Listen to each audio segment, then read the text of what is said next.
Dear students, today we will do the last question, question number 7 of this exercise 13.2. This question is a very good question. In this question, you are given that a beaker is full of water, and in this beaker, you have immersed a solid, combined solid, which is made up of a cone on the top, and in the bottom, it is hemispherical. So this toy is immersed in this beaker, and he want us to find out the volume of water left in the beaker. Naturally, if it is full of water, when you will immerse something, the volume of water will be displaced. So you need to find out the remaining volume of water in the beaker. So volume of water left in the beaker is equal to total volume of the beaker, because the water is full of beaker is full of water. You have to subtract from it the water displaced. And I told you in my last video, by Archimedes principle, the volume displaced is always equal to volume of the solid immersed into it, and this solid is made up of hemisphere and cone both. So that means in place of this solid, I can write volume of hemisphere plus volume of cone. So that means the remaining water, the volume of the water remained in this beaker is equal to volume of the beaker, and out of that you will subtract the volume of the hemisphere plus volume of the cone. Both will be subtracted. So now let us see what are the dimensions given to us. We are given that this beaker is of height 180 centimeter. The radius of all the three is same.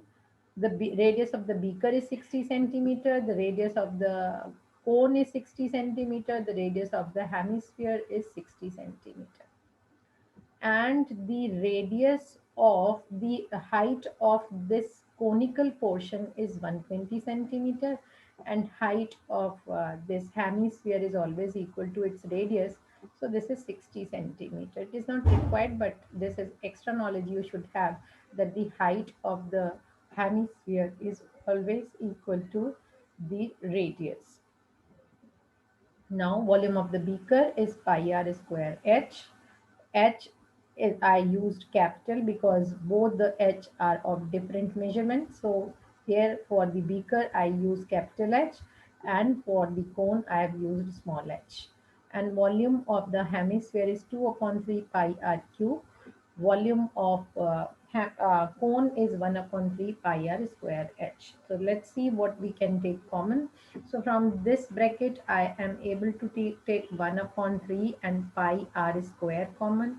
Inside, I am left with 2r plus h. Now, we have two terms. First term is this and the second term is this. And in both the terms, we have pi r square. So I'll take pi r square common. Inside, I'm left with h from this term, and from this term I'm left with this 1 upon 3 2r plus h. Let's put the value pi. It is better to take 3.14 because the calculation will be very easy then. So it's your wish because it is not given. So whichever value is comfortable for you, you may take. Either take 22 by 7 or take 3.14. Since it is, I am comfortable with this, you are able to see that when we remove 0, so these two zeros will be cancelled with r, the value of r 16 to 60. So that means these two zeros will be cancelled. The value of capital H is 180. 1 upon 3 we will write as it is. Twice of r is given 60, twice of r will be 120, and height of the cone is 120 again. So 120 and 120 is 240, divided by 3 will give you 80, and this is 180. 180 minus 80 will be 100. So you are left with 3.14 into 6 into 6, 36 into 100. And therefore you will get this. But this is a very big number in centimeter cube. So we are easily able to convert into next unit, that is in meter. meter cube. This is centimeter cube. So if you are you want to convert it into meter cube, you have to divide it by 100 three times. 100 centimeter is equal to 1 meter. Now this is centimeter cube. You want to convert it into meter cube. So three times you have to divide by 100. So when you divide, you will get 1.1304 meter cube. That's all for today, children. I hope you are able to understand this question.